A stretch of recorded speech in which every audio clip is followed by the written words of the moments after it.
Les crypto-monnaies sont en train de connaître des moments extrêmement difficiles. Toutes les crypto-monnaies chutent. Le Bitcoin en tête avec des pertes allant de moins 5% la journée. Alors certes, ça reste assez volatile. Donc il y a souvent des rebonds. On remonte vers les 69, 70 000 dollars. Après, on rechute vers les 67, 66 000 dollars. Alors c'est vraiment à rendre fou. Mais de façon générale, le marché a vraiment diminué. On a eu une perte de moins, je crois, 2% sur l'ensemble de la capitalisation des crypto-monnaies. Alors quand je dis 2%, comme je dis toujours, il faut essayer, n'est-ce pas, de prendre un certain recul parce que 2% de plusieurs trillions de dollars, c'est beaucoup de milliards de dollars, c'est beaucoup d'argent vraiment qui sont en train de disparaître tout simplement de l'économie des crypto-monnaies. Alors, quelle est la cause de ça? Qu'est-ce qui cause ça? Quelle est la stratégie qu'on va mettre en place pour tout simplement bénéficier de ça? Et enfin, on va finir la vidéo par, comme d'habitude, n'est-ce pas, une petite analyse crypto. On va analyser un peu pour voir la direction à moyen court terme que le Bitcoin va prendre. Mais on va essayer d'aller un peu plus loin. Juste après avoir fait le tour des news du jour, on va essayer de tomber sur une prédiction du prix et surtout plus une prédiction de la fin du bull run. Est-ce qu'on atteint la fin du bull run? Est-ce que c'est le moment de vendre même si on est un peu en perte pour essayer de se protéger de cette chute-là que le bull market annonce? On va voir ça en détail dans cette vidéo. Ok, let's go. Bon.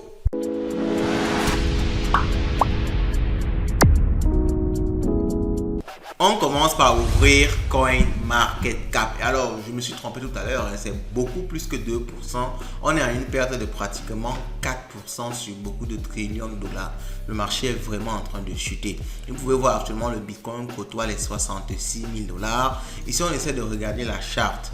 On va essayer de regarder la charte sur 7 jours pour essayer de voir ce qui est en train de se passer. C'est compliqué vraiment. Vous pouvez voir ici qu'on a eu une grosse chute là. Ok, on a eu une première grosse chute là, une seconde grosse chute. Alors on a eu un certain boom et on va expliquer pourquoi il y a eu ce boom là. Et après, la chute continue à descendre. Alors, est-ce qu'on s'en va vers les 50 000 dollars? Est-ce qu'on va casser les 60 000 dollars? Beaucoup de questions sont en train de fuser actuellement. Vous savez, récemment, quand on était monté, on était allé côtoyer l'ATH, on était dans tout le 72 000 dollars. Je rappelle que l'ATH actuellement du Bitcoin est aux alentours de 73 000 dollars. Donc, on était allé côtoyer l'ATH avant de connaître, n'est-ce pas, cette énorme chute-ci. Alors, quelles peuvent être les raisons? Accrochez-vous, on va voir ça dans quelques secondes, ok? Donc, je voulais également qu'on regarde un peu Ethereum, parce que vous savez, actuellement, c'est Ethereum qui est un peu le roi, parce que, vous savez, avec les ETF Ethereum, les ETF Spot Ethereum, c'est Ethereum qui est sous le feu des projecteurs. Et moi-même, je vous conseillerais vraiment actuellement de plus trader de l'Ethereum parce que c'est là-bas que toute la liquidité va en quelque sorte se déverser. Surtout que le lancement des ETF proprement dit se fait dans quelques jours. Parce que vous savez, les ETF ont été approuvés, ok, mais ce sont les étapes. Donc, il y a l'approbation que la SEC donne et il y a le moment où les institutions commencent vraiment à acheter des Ethereum. Donc, on n'a pas encore commencé à acheter des Ethereum. Donc, on va dire actuellement, au niveau de l'Ethereum, il n'y a pas encore de liquidités qui viennent des institutions. Donc, c'est encore un moment idéal d'acheter, n'est-ce pas, de l'Ethereum. Alors, vous, peut-être qui arrivez dans le marché aujourd'hui, vous allez voir ça, vous allez paniquer. Le marché chute, il faut vendre toutes mes cryptos, j'ai peur de perdre tout mon argent. Mais vraiment, nous qui sommes actuellement, je peux vous dire que je suis à une perte de 30% dans mon portefeuille. Okay? Plus de 30% dans mon portefeuille. Donc, imaginez 30%, c'est-à-dire si tu avais mis 100 000, actuellement, tu vas avoir 60 000 dans ton compte. Et imaginez ça en x10, x20, c'est-à-dire si tu as mis 100 millions, tu vas avoir 60 millions dans ton compte. Vous voyez que ça peut rendre fou carrément, ok? Bon, je n'ai pas dit que c'est ce que j'ai, je vous ai imaginé juste, ok? Donc, ça peut rendre un peu fou, mais quand vous savez, vous avez tous déjà habitué à l'écosystème, vous savez que c'est comme ça que ça marche. Ça se crache et ça remonte, ok? Donc maintenant, c'est dans les moments, c'est qu'il faut avoir le mental nécessaire pour pouvoir investir. Parce que maintenant, personne ne va acheter. Parce qu'ils ont peur, ça va chuter plus, je panique, j'ai peur, j'achète, ça chute encore. Parce que vous voyez ici, quand ça chute là, imaginez que vous achetiez là, et puis ça chutait encore ici, vous devez avoir peur. Ça va tout chuter, je perds déjà de l'argent, je revends à perte. Et vous allez voir, un mois plus tard, 2-3 semaines plus tard, ça va remonter encore vers le haut ici. Et vous allez commencer à regretter, vous allez dire, oh, tout le monde gagne l'argent, c'est maintenant que je dois acheter. C'est comme ça que le marché marche. Et apparemment, ça marchera toujours comme ça parce que c'est basé sur la psychologie des hommes. Les gens ne veulent jamais acheter quand ça baisse et ils ne veulent jamais vendre quand ça monte. Et pourtant, c'est l'inverse qu'il faut faire. Quand ça baisse comme ça, il faut avoir les couilles entre guillemets, il faut avoir envie de dire ce mot fort là. Il faut avoir la force d'acheter, même si ça chute. Et c'est ce que moi je fais actuellement. Je vous donne un élément de ma stratégie que je suis censé donner à la fin. Il faut avoir les couilles d'acheter maintenant. Et c'est ce que moi-même je fais. Dès que j'ai une entrée de liquidité, j'achète des cryptos autour d'Ethereum parce que je sais qu'il y aura le catalyseur des ETF Ethereum. Donc, je lésine vraiment pas là-bas, j'achète au maximum. Alors, je vous partage ce que je fais. Ce n'est pas un conseil en investissement. En passant, likez la vidéo. Beaucoup de personnes oublient de le faire. Ça ne nous coûte rien du tout. Likez la vidéo. C'est un petit bouton là en bas. Ok, c'est bon? Ok, on continue. Alors, maintenant qu'on a fait un tour un peu sur l'état du marché, essayons de voir un peu la cause de ça. Alors, premièrement, il y a la principale cause de cette volatilité extrême là, ce sont les États-Unis. Vous savez, actuellement, c'est les États-Unis qui drive tout le marché. C'est un peu eux qui font la pluie et le beau temps sur le marché crypto. Lorsqu'ils font des annonces favorables, les cryptos montent. Lorsque c'est défavorable, les cryptos descendent. Et on peut voir ici qu'il y a eu une annonce favorable qui a dit que l'inflation s'est considérablement atténuée. Okay? Donc cette nouvelle-là, concernant les chiffres de l'inflation, a créé ce pump que vous pouvez voir ici. Vous voyez ce pump-ci. Donc ce pump a été créé par cette nouvelle-là. Et par la suite, lorsque le directeur de la Fed, Jérôme Powell, a fait son discours, il a parlé vraiment avec des termes très fermes. Et quand Jérôme Powell parle avec des termes très fermes, vraiment, ça veut dire en général que la politique de la SEC et la politique de la Fed, la réserve fédérale, autant pour moi, aux États-Unis, va se corser. Donc, ils seront vraiment dus avec les taux d'intérêt. Alors, je vais vous expliquer un peu la logique. Ok? Bon, pour vous expliquer la logique, on va revenir au niveau du dollar. Alors, on remonte au niveau du dollar. Le dollar est où? Le dollar est quelque part ici. Ok? Donc, vous voyez que cette montée du dollar-ci, alors, je vais vous expliquer. Cette chute du dollar-ci que vous pouvez voir ici, cette énorme chute du dollar-ci, c'est ça qui a causé la montée au niveau des cryptos. Et cette remontée du dollar, c'est ça qui cause actuellement la baisse au niveau des cryptos. Donc, ça marche vraiment dans le sens inverse. Vous voyez ici, on a eu cette montée après cette chute-là. Si vous regardez le graphique du dollar, c'est l'inverse. Vous voyez, ici, on a un V et là, on a un double. Ici, on a un V, là-bas, on a un V, ici, on a un V inversé. C'est vraiment dans le sens inverse que ça marche. Parce que vous savez, il y a les risques qu'on appelle les risques on et les risques off. Les risques off, c'est les trucs comme le dollar. Il y a des choses qui sont très peu risquées. Parce que lorsque vous mettez votre argent dans le dollar, à tout moment, si vous voulez le vendre, vous n'avez pas de problème. Ok? Donc, il y a ce qu'on appelle les risques off. C'est pas risqué. C'est le dollar américain, c'est les États-Unis. Donc, beaucoup de gens, quand il y a une incertitude sur le marché, ils partent mettre leur argent dans le dollar. Et vous pouvez voir que ça ne varie pas tellement. Et on est à 104, 105, 104, 105. Donc c'est plutôt stable de mettre son argent dans le dollar. C'est plutôt sécurisé. Surtout qu'il y a des gens qui mettent ça dans les banques du trésor américain qui donnent encore des intérêts. Donc vraiment, c'est ce qu'on appelle risque off. Il n'y a presque pas de risque sur votre investissement. Donc beaucoup de personnes, lorsqu'il y a des tumultudes au niveau de l'économie, lorsqu'il y a des guerres et tout ça, ils partent mettre l'argent dans le dollar. Et c'est le dollar qui drive un peu tout ça. Parce que lorsque le dollar chute, les gens vendent beaucoup de dollars pour acheter des actions, des crypto-monnaies. Les crypto-monnaies vont monter. Et lorsque le dollar monte, les gens vont vendre plutôt les cryptos, les actions pour acheter du dollar. Et c'est comme ça que le dollar, lui, il va monter pendant que les cryptos, eux, vont descendre. Donc, c'est un peu ça la logique. Donc, suite aux chiffres de l'inflation qui sont good, qui sont bien, vous avez vu le dollar est remonté. OK? Donc, le dollar a plutôt chuté autant pour moi. Okay, ce qui a fait une explosion au niveau des cryptos. Et juste après, comme Jérôme Powell a dit qu'il va être un peu dur sur les taux d'intérêt, ça fait que le dollar remonte. Le dollar remonte et ça cause plutôt maintenant une chute au niveau des cryptos. Donc c'est un peu ça la logique globale que je voulais vous expliquer. Donc, il est très important de suivre les marchés macro, les news macro pour mieux connaître comment les cryptos vont, n'est-ce pas, se comporter. Ok? Bon, maintenant on va passer directement à l'analyse des cryptos, analyse un peu du Bitcoin à court terme, à court moyen terme pour voir un peu comment est-ce qu'on va se comporter.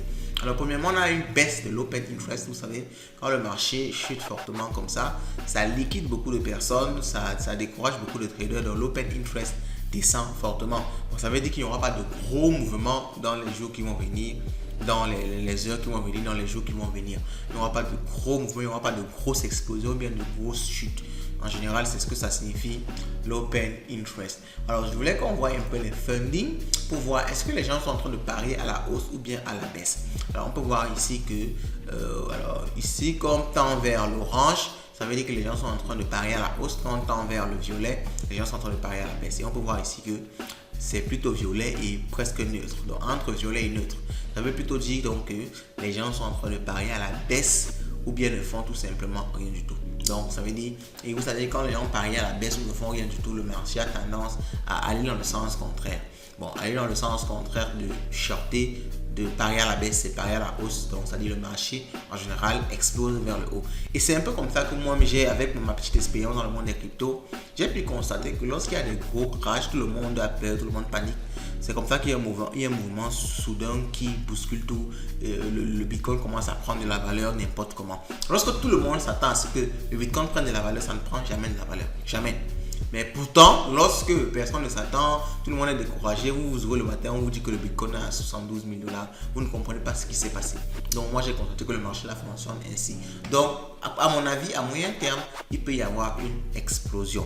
Alors sauf si au niveau, n'est-ce pas, des news, au niveau macro, avec les guerres et tout ça, il y a une grosse news encore qui vient nous plomber tout, qui vient nous détruire tout simplement toute la planification. Alors on va regarder un peu les liquidations au niveau du Bitcoin pour voir un peu les poches de liquidité. Vous savez, le Bitcoin se comporte toujours de façon à aller chercher les poches de liquidité. On va regarder les poches de liquidité qui sont très très proches et on voit qu'on a une énorme poche de liquidité autour de 67 956 $. En général, vraiment, c'est comme ça que ça marche. Le Bitcoin va chercher cette poche de liquidité là avant peut-être de remonter vers le haut. Donc vous voyez que, donc ça veut dire à court terme, moi je prévois. Essayez de noter ça en commentaire. Ça sera même le commentaire du jour. Bitcoin à 65 000 $. Essayez de laisser ça en commentaire. Donc, moi, je prévois qu'on va venir toucher les 65 956 pour absorber cette poche de liquidité si avant peut-être de remonter vers le haut. Donc, laissez ça en commentaire et on verra bien si j'ai raison ou pas. Alors, quand on prévoit, comme ça veut dire que la décision que je peux prendre, stratégie que je peux prendre pour gagner de l'argent, c'est de shorter et essayer de sortir, n'est-ce pas, à côté, au niveau, n'est-ce pas, de ces 65 956 $. Donc ça veut dire si je fais comme ça et que j'ai raison, si le marché suit ce que je dis, je vais gagner pas mal d'argent lorsqu'on va avoir, n'est-ce pas, cette chute-là qui va amener le Bitcoin vers les 65 596 $. Donc, mais notez ça, on verra bien si j'ai raison ou pas. Alors on va faire un tour rapidement sur les ETF pour essayer de voir si on a des entrées ou bien des sorties. Et on peut voir ici que hier à 11h on a eu des sorties, normal. C'est même ce qui justifie également la baisse qu'on a eu là. Et on commence à avoir des entrées au niveau des ETF. Alors on espère que dans les jours qui vont venir, il y aura des entrées encore comme ça. Ça veut dire que si on a ça, forcément le prix du Bitcoin sera amené à prendre de la valeur. On peut voir ici que lorsqu'il y a une chute, n'est-ce pas, il y a des sorties. Vous voyez que le prix suit un peu. Lorsqu'il y a une chute, le prix descend. Lorsqu'il y a des entrées, le prix a tendance, n'est-ce pas, à remonter. Donc les ETF en quelque sorte drive aussi le marché. Donc c'était tout pour l'analyse crypto. On va maintenant tomber, n'est-ce pas, sur les news du jour. Ok, donc on va faire rapidement un tour sur les news du jour et on va terminer par, je vais vous résumer ma stratégie. Je vais vous donner la prédiction qu'on va essayer de faire par rapport à à quel niveau on est au niveau du bull run, à quel niveau on est au niveau du bull run. Est-ce que le bull run est fini? Est-ce que le bull run va être prolongé? Si oui, jusqu'à quand? On va essayer de voir ça à la fin. Alors, les faits viendraient d'être rapportés par le média Crypto de Block au sujet des démarches exploratoires menées actuellement par le camp Biden auprès de l'entité Coinbase Commerce. Alors apparemment, vous savez, actuellement les cryptos sont au cœur des élections présidentielles aux États-Unis. Chaque candidat essaie de tirer la couverture de son côté. Alors je rappelle que nous sommes sur Twitter, Live Finance 237. Faites-y un tour, ça fait toujours plaisir. Donc, Biden est en train de tirer la couverture de son côté en acceptant les dons crypto à travers Coinbase Commerce. Et Donald Trump est en train de faire pareil. Il veut également accepter les dons en crypto-monnaie. Alors, je crois même que c'est Donald Trump qui a emboîté le pas, qui a commencé ça le premier. Donc, ça veut dire, en quelque sorte, ce sont des bonnes nouvelles pour le Bitcoin. Ce sont des bonnes nouvelles pour les cryptos de façon générale. Le seul truc qui nous a coincé actuellement, c'est vraiment les chiffres aux États-Unis, les chiffres de l'inflation qui ont un peu tout gâté avec le dollar qui est en train de remonter. Alors, on continue. Le fondateur de Curve, c'est un protocole de définant décentralisé, la DeFi. Si vous ne savez pas ce que c'est, il y a une vidéo sur la chaîne qui parle de la DeFi. Faites-y un tour. Donc, le fondateur de Curve annonce avoir travaillé avec l'équipe de Curve pour faciliter la liquidation et le remboursement de ses positions. Donc, ce monsieur-là avait acheté pas mal, en fait, avait prêté pas mal de tokens CRV, le token de Curve, pour avoir des USDT, des USDC. Ce qui fait que lorsque le prix descend énormément comme ça se fait actuellement, toutes les crypto-monnaies chutent, ces liquidations, en fait, ces positions qu'il a prises ont tendance à se cracher. Okay? Les positions qu'il a prises ont tendance à être liquidées. Et vous savez, quand une position est liquidée, ça entraîne encore une vente beaucoup plus importante du token. Ce qui fait que c'est encore un effet boule de neige qui fait que le token chute encore plus. Donc, ce qui est vraiment problématique pour Curve Finance, pour l'entreprise de Curve. Ok, donc il essaye, n'est-ce pas, de gérer ça à son niveau. Donc Paradigm lance un nouveau fonds de 850 millions de dollars pour soutenir les projets crypto. Je vous assure qu'il y a vraiment pas mal de bonnes news crypto. Tout le monde se lance dans la crypto et ils mettent pas mal de millions de dollars. Je sens que quand tout ça va se mélanger, vraiment on va atteindre un niveau, on va atteindre quelque chose d'important, on va avoir une explosion très forte sur les crypto-monnaies. Je pense vraiment ça parce qu'il y a beaucoup de choses là qui sont en train de se positionner. Donc vous voyez, comme je vous disais, les formulaires S1, les ETF spot, les formulaires S1, c'est ce qui permet de lancer effectivement l'achat des Ethereum par les ETF, par les institutions, devait être approuvé d'ici peu, donc cet été, selon Gary Gensler.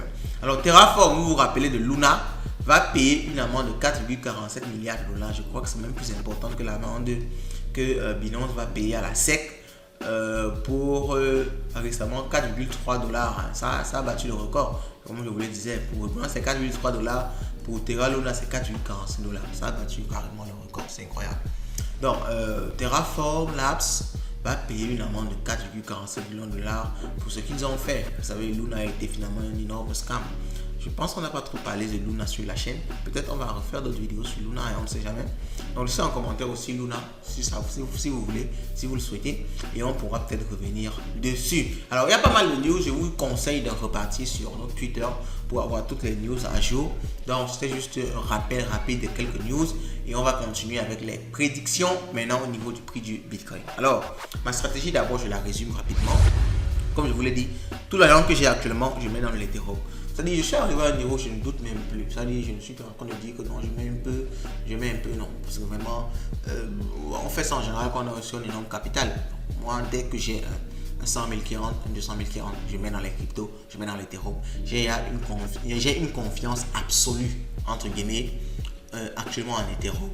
Du moins sur le court terme, en rapport avec les ETF Ethereum Spot. Parce que ce sont des institutions financières assez matures qui ont soumis des demandes pour des ETF où ils vont venir investir des millions de dollars. Ils ne font jamais ça pour rien. Okay? Ils font des études, ils se basent sur beaucoup de choses avant de faire ça. Et même s'ils ont tort, ce qui est sûr, ils vont amener des millions de dollars, ce qui va faire exploser le prix de la crypto-monnaie. Et moi, dès qu'il y a explosion, je vends, j'encaisse mes bénéfices. Donc maintenant, moi, je n'hésite pas. Je suis à fond sur Ethereum, Matic, tout ce qui est proche de l'écosystème crypto. Et vous allez juste sur CoinMarketCap, vous faites un tour sur Ethereum, vous allez voir toutes les cryptos autour d'Ethereum, Matic, Polygon, Chainlink. Moi, c'est sur ça que j'investis actuellement. Dès que j'ai un 100 000, je coupe en 4, je mets dans ces cryptos-là. Dès que j'ai un 100 000, je coupe en 4, je mets dans ces cryptos-là. Et j'attends tout simplement que les ETF soient lancés, la hype revienne un peu, ça explose, j'empoche tous mes bénéfices. C'est ce que moi je fais actuellement. Je vous ai donné ça gratis. Ok? Bon, on continue. Alors, on passe donc aux prédictions. Il y a déjà cette prédiction aussi de Plan B. Plan B, c'est un analyste crypto très connu qui fait des prédictions sur le prix du Bitcoin de temps en temps. Et lui, il prédit que le Bitcoin va atteindre les 150 000 dollars d'ici la fin de cette année et les 800 000 dollars d'ici 2025. Alors moi, je crois que il est quand même trop optimiste. D'après moi, il est trop optimiste quand même parce que vous savez, pour que le Bitcoin atteigne les 150 000 dollars, il faudrait carrément que son market cap soit doublé, voire doublé et la moitié encore. Ce qui fait que c'est beaucoup de milliards de dollars qui doivent entrer dans l'écosystème. Et vous savez, les milliards de dollars ne se déplacent pas en un seul jour. Ça prend du temps, surtout qu'il y a des personnes qui revendent. Donc, en quelques mois, je ne pense pas que... parce que le Bitcoin actuellement est à près de 1 trillion de dollars. Si on revient un peu ici pour essayer de voir la capitalisation, le Bitcoin est à 1 trillion 315 millions de dollars. Donc, pour faire un x2 sur ça, les gars... ça va prendre du temps, ça va prendre des années, bon pas forcément des années mais beaucoup de mois en tout cas. Donc dire que dans quelques mois ça va faire x2 c'est difficile. je ne suis pas d'accord avec lui. Donc ça, c'est une prédiction que je voulais vous partager avant de faire moi-même la mienne. Et je vais me baser sur un outil Bitcoin qu'on appelle le Bitcoin Rainbow Price Chart. Alors, Bitcoin Rainbow Price Chart, c'est tout simplement quoi? C'est un outil qui nous montre un peu comment le Bitcoin s'est comporté dans les temps passés, ok, dans les temps passés, et ça peut nous laisser un peu supposer comment il va se comporter dans les temps qui vont venir. On peut voir ici un peu que à chaque bull run, ok, lorsqu'on était en haut, lorsque le prix du Bitcoin avait atteint des sommets, le Rainbow Chart nous demandait de vendre. Vous voyez ici par exemple, en 2017, quand le Bitcoin avait atteint les 20 000 $, le Rainbow Chart était dans la zone rouge.